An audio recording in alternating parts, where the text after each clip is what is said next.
Hello everybody, this is Julian, and I'm going to continue this small series on reading JavaScript libraries for handy tips and tricks that you can use in your own JavaScript.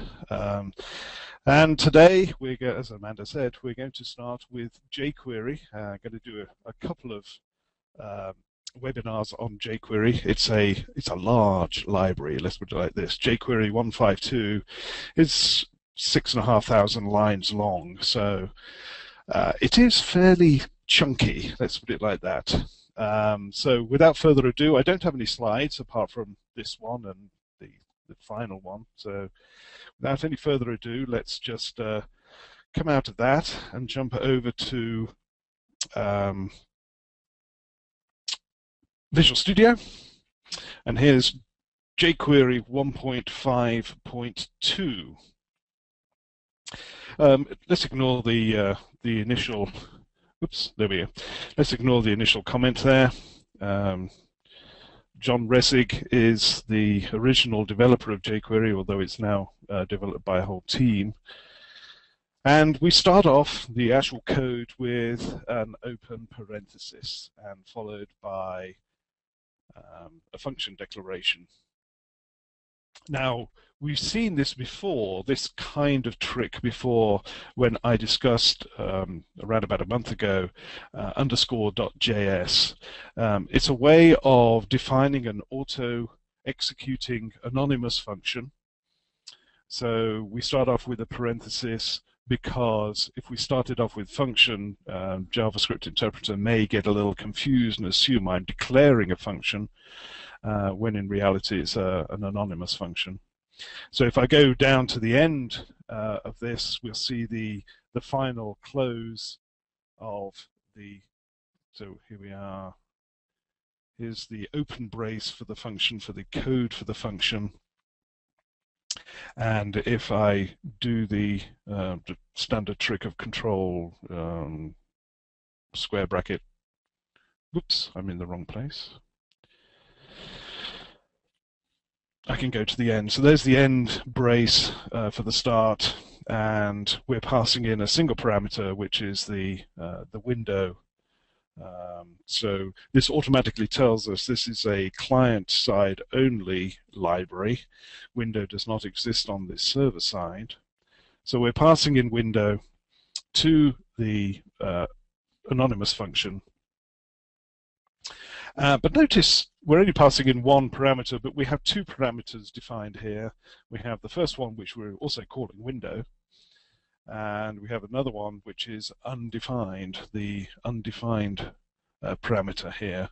So just to check, we're passing in one parameter and we're expecting two. What happens here, of course, in JavaScript is any parameters which we do not set in the call will get passed through as undefined. So what we're doing here is making sure that within our code, which is everything in between, undefined actually does mean undefined. Again, this is a kind of trick because for some bizarre reason, when JavaScript was first thought of, Brendan Eich first thought of JavaScript and started developing it, he made undefined a variable, and so you can actually set it to other things. So this is one way of making sure that anywhere within this code from here to the end, undefined actually means undefined, such as up here, for example, we have size equals undefined. So again, auto-executing anonymous function, great thing to do in your own code. In between all of this, there is a huge closure. We're declaring a closure, so everything within this code in this function knows about variables declared within the function. So functions declared within this function know about the local variables of the outer function. So that's very important. Again, in JavaScript, scope is by function, is not by block. So that's always best to remember. So in here, we know that window defines the global object, and undefined is undefined. So again, and we saw this within _.js, local variables are good, especially within the scope like this. Local variables are good because they will be resolved more quickly than, say, for example, this particular expression. Document on its own, we're declaring as a local variable, and it's going to be faster to reference it than to actually go to the window object and find its document property. So within our code here, referencing just a plain document is going to be faster. And the reason for this is, as I discussed before, whenever JavaScript has to resolve an identifier, it first of all looks at the activation object to see whether it's declared within the activation object. Then it looks at the function that calls the function and looks at its activation object to see whether that has a property that we can use, and so on and so forth, and goes back up the chain. That's because JavaScript is interpreted to a certain extent, actually less and less these days because it's compiled. We're just making sure that we are going to be referencing local variables whenever possible, just for speed purposes. At the end of the document, let me go back down here again, we have this line, and what we're essentially doing is we're going to be setting the jQuery property of the global object window, and it's going to be equal to the dollar property of window, and it's going to be equal to this local variable called jQuery. So in essence, this is the point where right at the end of this auto-executing function, we are setting up the global references to jQuery. So we have jQuery and we have $, both different ways of accessing jQuery's functionality. You can either use $, or you can use jQuery. But as I say, it's actually being set to the value of this particular variable, local variable. And at the top of the source code here is where we're actually going to create this thing called jQuery. Now, we're going to create this jQuery object, and it's actually going to be equal to, and we have an open parenthesis again, so we know it's going to be not a function, or this function, shall we say, is going to be the result of executing this function. So if I go to the point where this is declared, let me just set a marker here. If we go to the point where this is executed down here, that's a closed parenthesis, and then we're just auto-executing it. So we have a function already within our anonymous function. We have an anonymous function within our anonymous function, which will create the jQuery object. Now, the jQuery object in the outer function, this is going to get very complicated, is going to be the return value of this particular local function in the inner function. So we have two jQueries going on right now. So if I go back to the bookmark,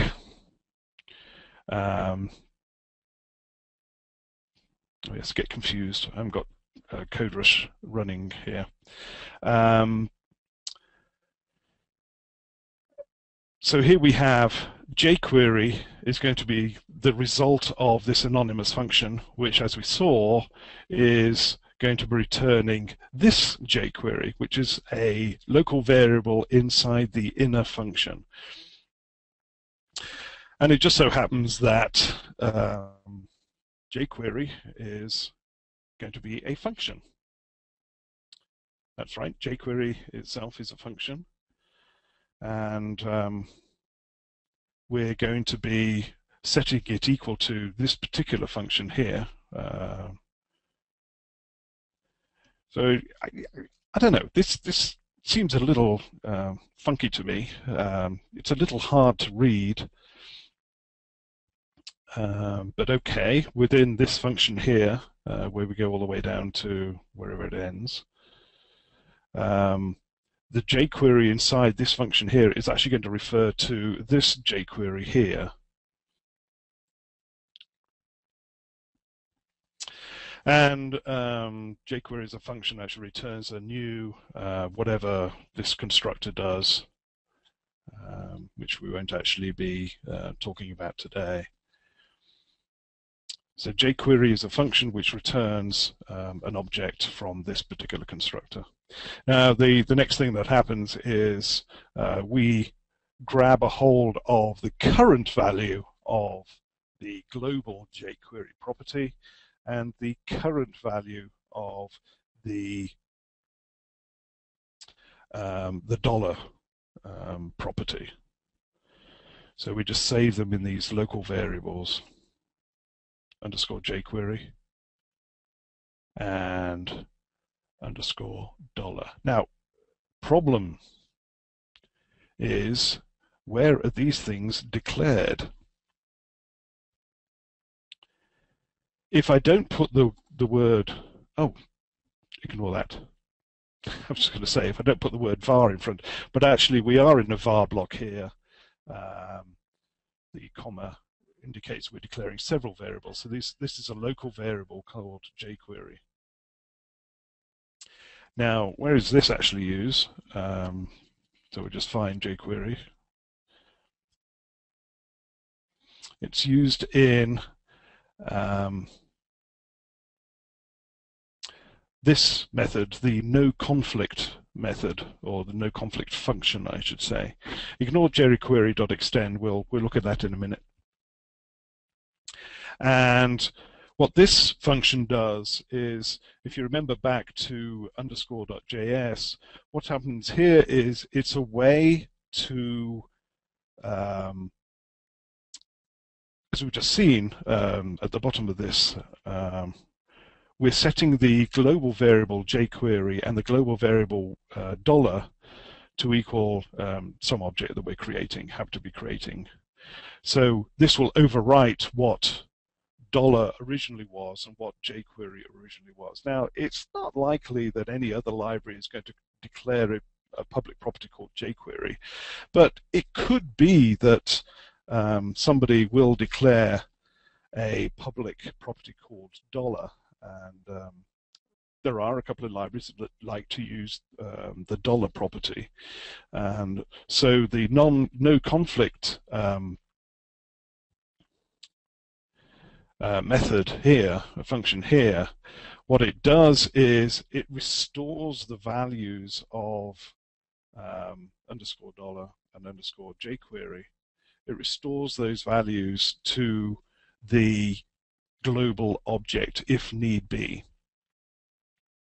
So if you do have a conflict with another library which is using dollar as a property, then NoConflict, calling NoConflict, will reset it. And this method is kind of fun, actually, because it actually returns the jQuery object itself. So you could, if I just switch over to, so you could do something like this. My jQuery is equal to jQuery.noConflict. True.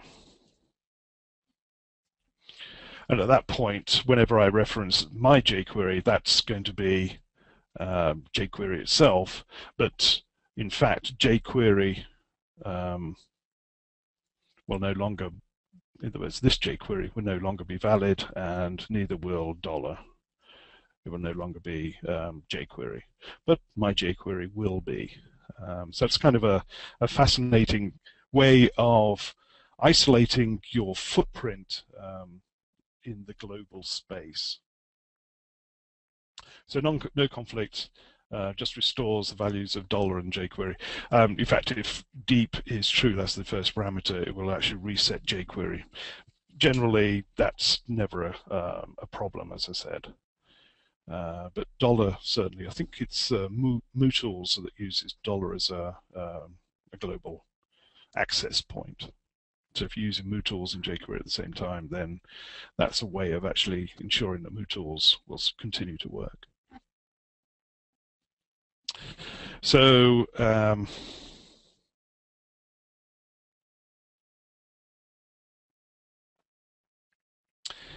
again, if we just go down a little bit, there's a bunch of things getting declared. I won't really go into it.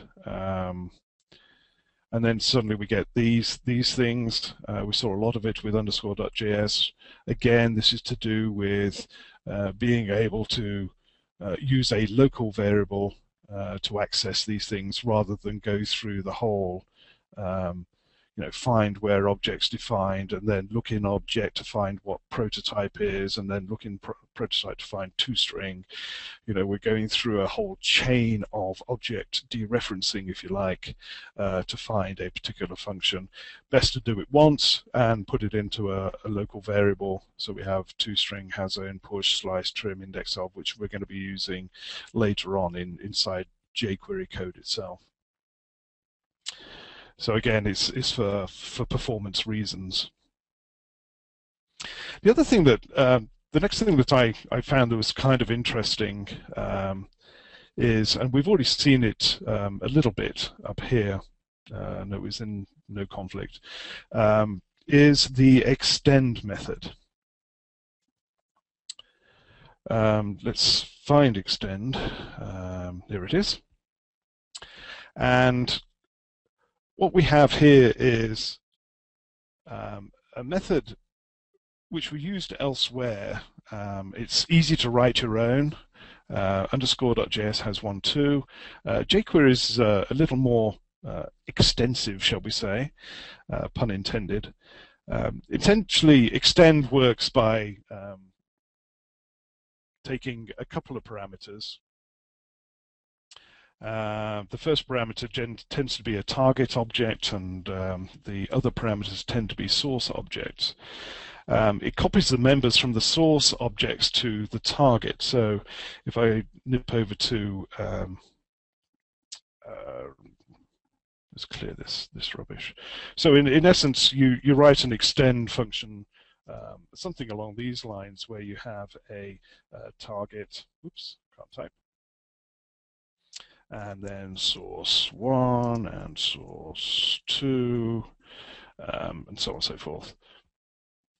And what happens here is inside here, what we're going to do is to copy the properties of source 1 to target and the properties of source 2 to target. Let me just quickly write one, simple one here. Basically, you say something along the lines of for name in source. It's hard typing in Firebug. It doesn't auto-complete things for you. You say something along the lines of target name equals source. So that's essentially what extend does.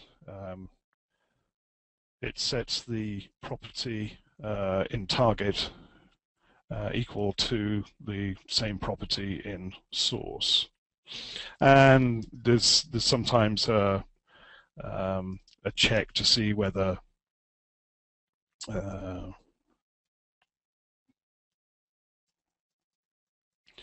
to make sure that you're not actually going to copy things from the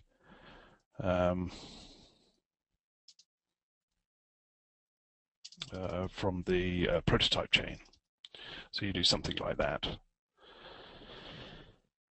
Well, that's a very simple extend. jQuery is a lot more extensive, as I said. Extend as it stands like that, for example, is a great way of declaring a set of configuration options as an object. So you basically write something like this. So my config, and you say something like extend the empty object with some default values. Like that, for example. So you actually do something, maybe a little, so my config, set the empty object, you could, for example, say my config, which I've already declared, is extended with the default values object. So I don't have to, for example, say, declare the default values in the myConfig object. I can do this, for example. And there are different ways of extend in that way. Now with jQuery, it's kind of interesting because it doesn't seem to declare any parameters, and yet it does create. Right, it doesn't seem to declare any parameters, but it does actually use the arguments array. The arguments array, if you remember, is a standard local variable inside functions, which is an array of all the parameters passed to the function. In other words, passed to the function in the call site, not necessarily declared. So what we're doing here is we're saying the target is the first argument, and if there is no first argument, then set it to the empty object. But it does actually do a couple of extra things. It does allow the first parameter to be a Boolean. So you'd essentially be calling it something along these lines. So var my config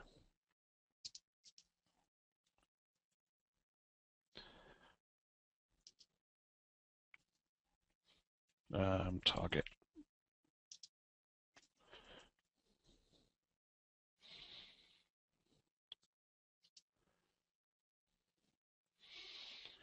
Now what this first parameter, you can either call it like this, bang.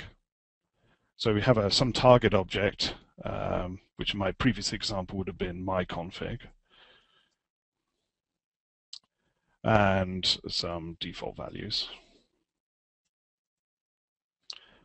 So you could call it like that, or you can call it like this, or even call it like this. There are several different ways of using extend, and let's have a quick look at what they actually mean.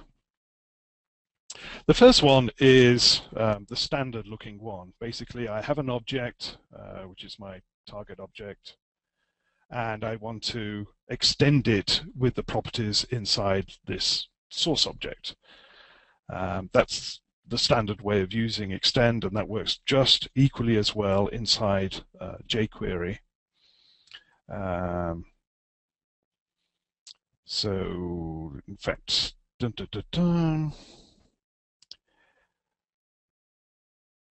so if target is an object, then we'll copy. It's a little more extensive, perhaps, than we're used to with a simple extend, but in essence, that's what's going to happen. And the next one is kind of interesting when we reference let's do false first. If I do this, for example, what this means is extend my target object with the source object, but if the target object already contains a property of the same name as my source, then don't copy it at all. So let's find an example here. So let me just copy this over. We'll clear out this. So let's use false first. So what I have here is a target. Let me do this one first. So what I have here is a target object, which declares inside of itself another object called point, which has three properties, x, y, and color. And my source basically declares a point just with x and y properties. So the first way of using $extend is, quote, the simplest way. So let's just run that and see what actually happens. What it's done is to replace what I had within target with what I have within source. So my target point is actually just contains the x and y values and of the original source there. Now what if I do this instead? So let's just clear that. What I'm saying here is if target already contains a property within source, then don't copy the property from source to target. So what I'm going to get at the end is target point is actually going to be exactly the same as it was. So let's just run that, and that's what we get. Kind of interesting. What is it essentially saying is, don't overwrite properties that already exist. The deep one is kind of even more interesting. Deep is even more interesting in that what happens here is it copies properties from embedded objects and arrays, just copies the values of embedded properties. So if I run this now, what we get is the new value of x from source, the new value of y from source, but it doesn't lose the original color. Don't worry about that. But it doesn't lose the original color property. So we get the new value of x, the new value of y, but it doesn't overwrite the point object completely, and we still maintain the original property of point inside target. So it's kind of a nifty way to use extend, and if you really wanted to go through the source, that is exactly what's happening here. If the original so we find the first argument. If the first argument happens to be Boolean, type of targeted Boolean, then we save that value and we set target to the second parameter. And this is it. This particular index thing here is so that we can cycle through all of the source objects on the line if there are more than one. So it's kind of a nifty way of using the arguments array to use optional parameters.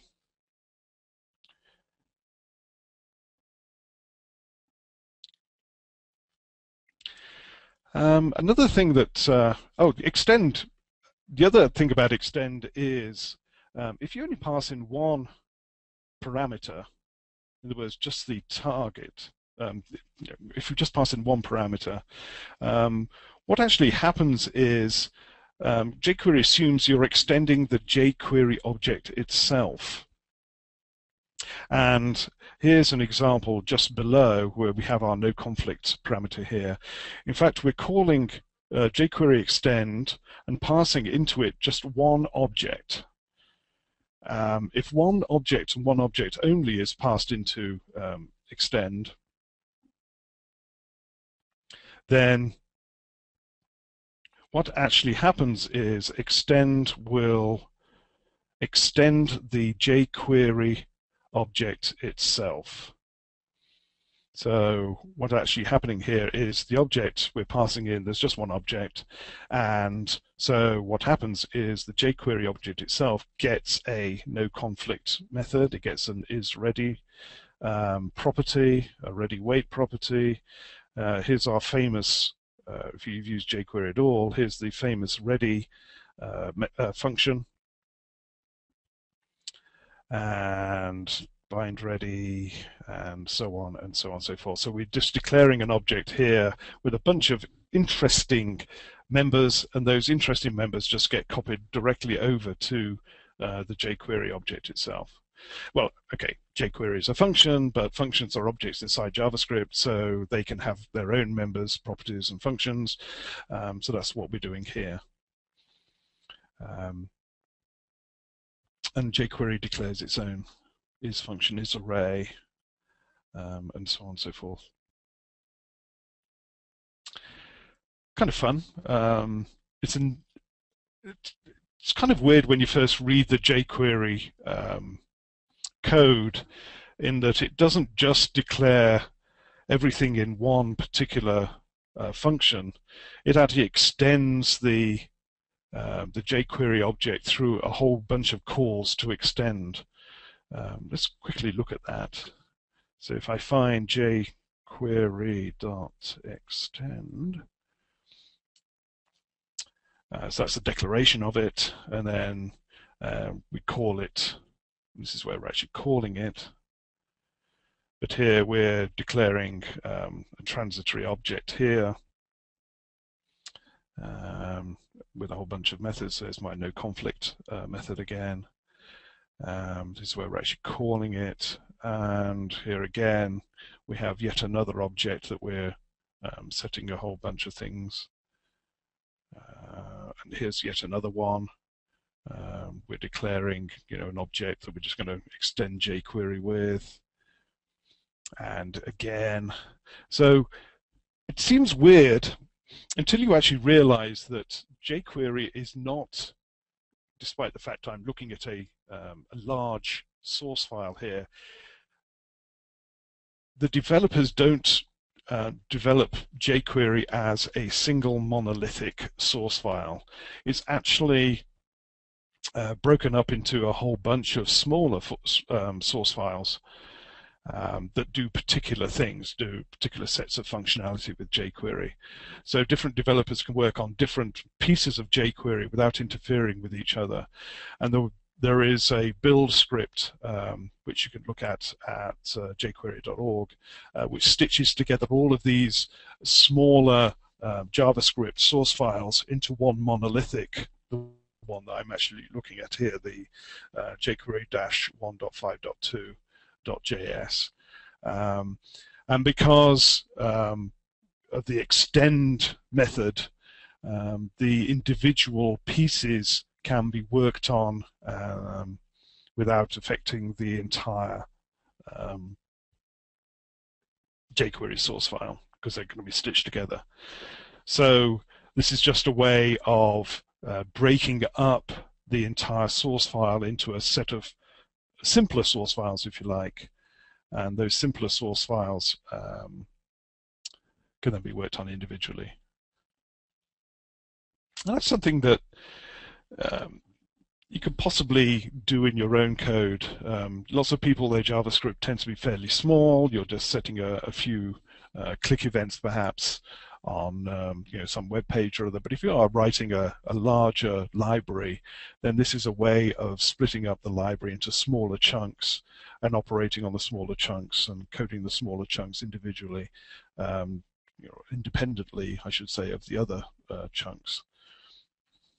You're not just declaring the one big monolithic object, you're extending it. So yes, lots of extend going on within the jQuery source code. What else did I find that grabbed me? Oh yeah, let me jump up to the top here.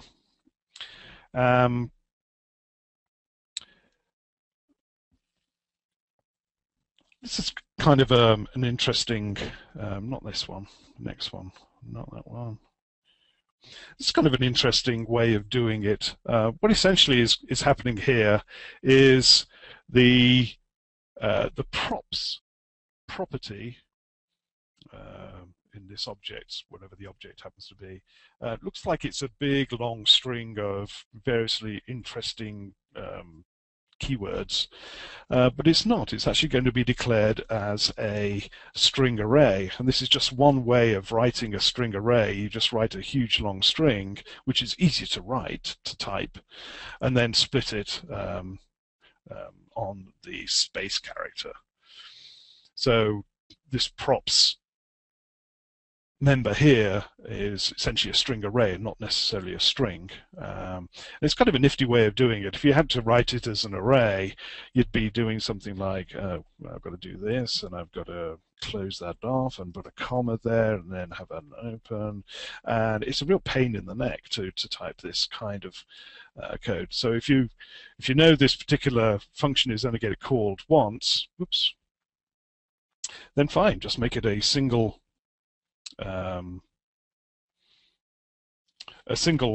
string and then split it. It's an easy way to create a string array, or a what's the word? A constant string array. The other one is kind of interesting.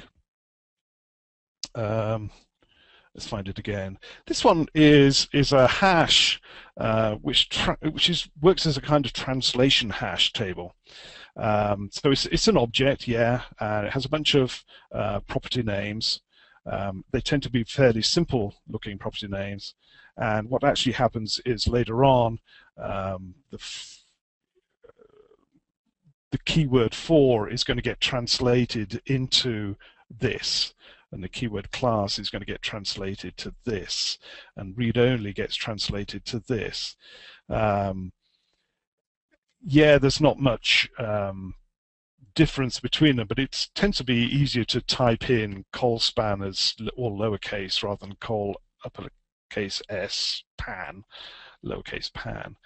And it's kind of a nifty way of doing a translation from simple identifiers to more complex ones, perhaps. There's another one, this kind of translation hash, if I may call it that, and that is the speeds hash. Let me find that. Not that one. There we go. Here's another little object. And you know very well that jQuery enables you to do nice animation effects with elements on the page. And you can pass in slow as a speed parameter, if you like, a duration parameter. And here, this particular object speeds translates human readable values like slow into actual numbers of milliseconds, so 600 milliseconds. So slow means 600 milliseconds, fast means 200 milliseconds, and there's an underscore default for 400. But I could, for example, declare my own speed values. So let's just jump over here. So I could, for example, say in my own code, jQuery. Oops, can't type again. This is in .fx, and I could declare my own, so very fast, for example.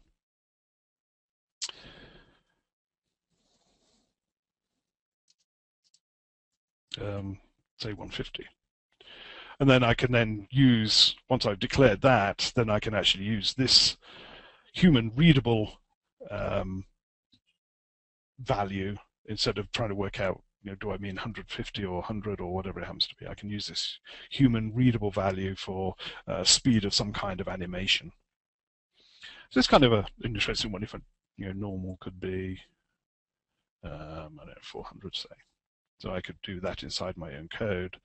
And then I have my own, instead of just normal and fast, I'd have my own values that I could use. And it's kind of an interesting thing to do, is to have some kind of translation hash object. So where you have the keys are easy to enter, to type, and they get translated into something which is perhaps not so human readable, or happens to be more complicated looking. You have to keep on looking up in some kind of documentation to see what the real value is and all that kind of stuff. So it's an interesting way of making using JavaScript's objects to make things easier to read in your own code.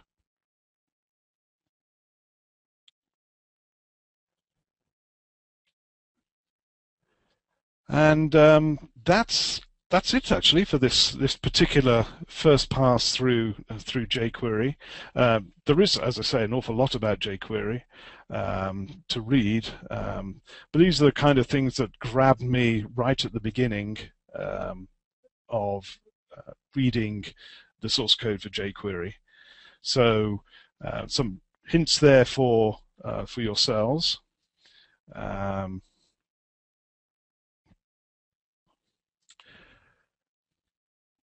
I'll be writing this up as a blog post later on. So let's see if we got any questions. Let me just expand my questions pane here, see if anybody's got any questions. If you have got any questions about what I've just shown you with regard to jQuery, again, this is about tips and tricks you can use in your own code. It's not necessarily about how to use jQuery. That's obviously going to be well, pretty obviously going to be a subject of a further webinar later on this year. But if you do have some questions on what I was showing you there, then do please ask away. As I say, I can't see any at the moment. So Amanda, do you want to quickly talk about what's coming up this week? Yes, while we wait for questions, I can absolutely do that. So tomorrow, Tuesday at 10 a.m. Pacific Standard Time, DevExpress welcomes Robert Bodegheimer as he presents improving website performance and scalability while saving money. Can you really improve the customer experience and save money? There are many simple techniques and free tools available that can do both. This session will start with a traditional ASP.NET website and show step-by-step how to improve it for both client experience and cost savings. And Wednesday at 10 a.m., exploring ASP.NET charting client-side development with charting evangelist Brian Wood. The client code available in the extra charts allows a large amount of flexibility. In this webinar, we're going to explore some of what's available on the client side for ASP.NET charts. And finally, our final webinar for this week, Thursday at 10 a.m., it's an Ask DevExpress with the XAF, Silverlight, and WPF team and Silverlight evangelist Emil Misrobian. It's a Q&A session with the Express App Framework team. So again, if you missed anything from this webinar, or while we're waiting for questions, you can view it at tv.devexpress.com. And Julian, you said you're going to blog about it, or? Yeah, what I'm going to do is basically write down in a blog post everything that I've discussed today with some extra code samples and all the rest of it. I should have that done possibly by the end of today, but definitely by the end of tomorrow, and we'll be kind of a something to read along with the webinar itself. Oh, I have a question. You do. What is the rule when $.function returns a collection of Jacob objects or a collection of DOM objects? That's an interesting one. I was under the impression that jQuery basically just returns its own collection of jQuery objects, and so I'd have to look that one up. I'd have to answer that one within the blog post, Jan. Don't know off the top of my head. Okay. Let's see. And then, Julian, your follow-up part 2 to this is May 23rd at 10 a.m. So the second part of this learning from reading is May 23rd at 10 a.m. Pacific Standard Time. So that's 3 weeks from today. Dan asks, will there be a webinar where you demonstrate it in conjunction with the DevExpress tools? Sounds like a good idea. it being jQuery. Sounds like a good idea, and definitely I will have to play around with that and see what I can produce that's meaningful, shall we say. DevExpress tools, what we tend to do is the things you can alter client side tend to be various event handler type things. So I'm going to have to find some interesting and meaningful example where I can use jQuery alongside, say, I don't know, ASPX scheduler, for example, or something like that. That's an interesting question.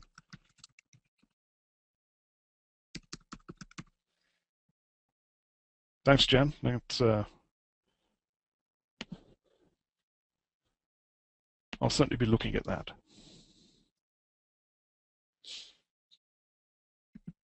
Okay.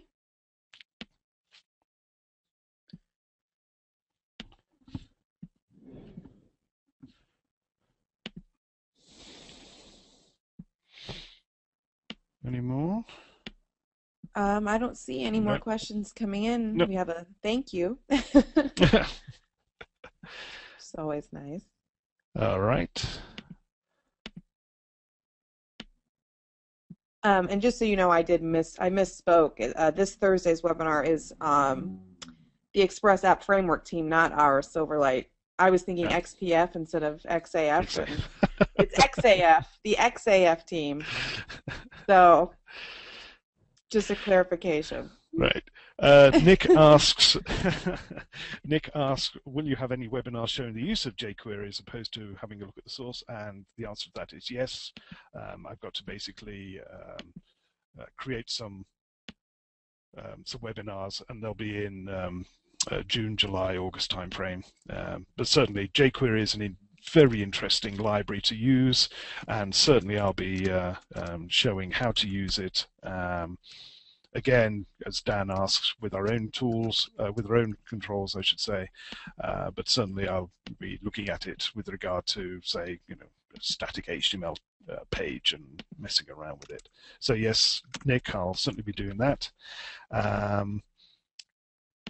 Gear says, yeah, thanks, need to go back to the books before asking any relevant questions for this webinar. Yep. It's fascinating reading other people's source code. You do get some ideas for your own, but obviously, reading jQuery can be extremely complicated.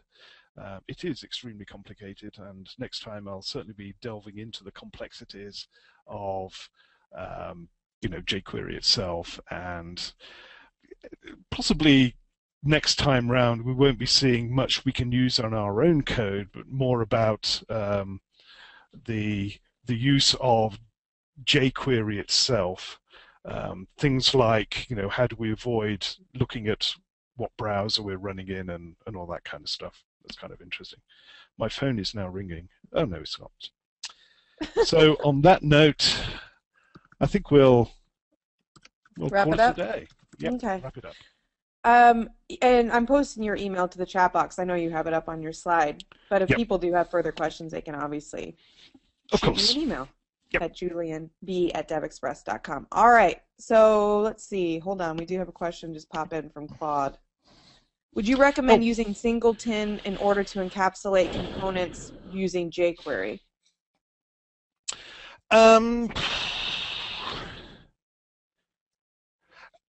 Singleton is one of those things which kind of makes sense outside JavaScript, but doesn't really make sense inside JavaScript.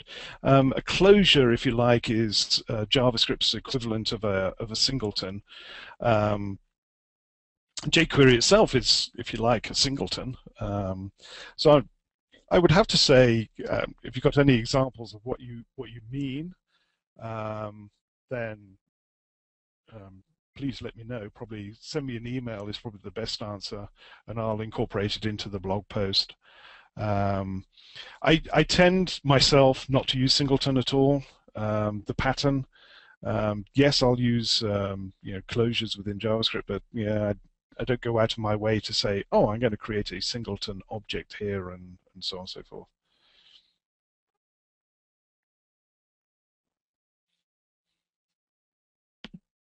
All right. Well, that's the last question that's popped up in the Okay. box. So with that, thank you, Julian, for being Thank you, here. Amanda. Thank you for being here. Oh, that's good. You weren't going to do it yourself, yes? No, I was not. All right. So again, if you missed anything from this webinar or you would like to review our previous webinars or any of our product tutorials, visit us on the DevExpress channel at tv.devexpress.com. Again, thanks to Julian. Thank you all for joining us, and thanks for choosing DevExpress.